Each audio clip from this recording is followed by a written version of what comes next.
সংসদে প্রধানমন্ত্রীকে লক্ষ্য করে ডিম। নমস্কার, কলকাতা টিভির পর্দায় আপনাদের সকলকে স্বাগত। সঙ্গে রয়েছি আমি আয়ুষী। রাজনীতিতে ডিম ছোড়া এখন ট্রেন্ড হয়ে দাঁড়িয়েছে।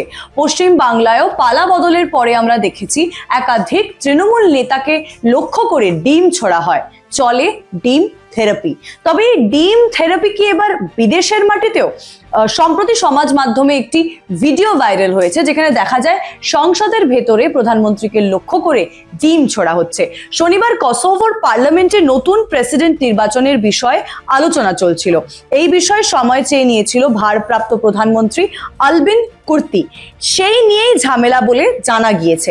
ঘটনার সময় সংসদের সামনের সারিতে বসেছিলেন ভারপ্রাপ্ত প্রধানমন্ত্রী। আচমকাই তার দিকে এগিয়ে যান বিরোধী দল alliance for the future of Kosovo এএকে-র একজন সাংসদ টাইম কাদ্রিজাজ। এরপর কুর্তির দিকে একাধিক ডিম ছুড়তে শুরু করেন তিনি, যার ভিডিও সম্প্রতি ভাইরাল হয়েছে। পরিস্থিতি দ্রুত সামাল দিতে এগিয়ে আসেন নিরাপত্তা রক্ষীরা এবং তার সঙ্গে বাকি যারা সাংসদ রয়েছেন তারা। সেই সময় কাদ্রিজাজ চিৎকার করে বলেন, লজ্জা হওয়া উচিত। ঘটনার পরেই সংসদের অধিবেশন স্থগিত করে দেওয়া হয়, লাইভ সম্প্রচার বন্ধ করার নির্দেশ দেওয়া হয় এবং নিরাপত্তা রক্ষী যারা রয়েছে তারা কুর্তিকে ঘিরে ফেলেন। পরে সমাজ মাধ্যমে ঘটনার ভিডিও ভাইরাল হয়। আর তারপরে এখন প্রশ্ন উঠছে, ডিম থেরাপি কি এবার বিদেশের মাটিতেও পৌঁছে গেল? আরো খবরের জন্য চোখ রাখুন কলকাতা টিভির পর্দায়। রাত দিন 7 দিন।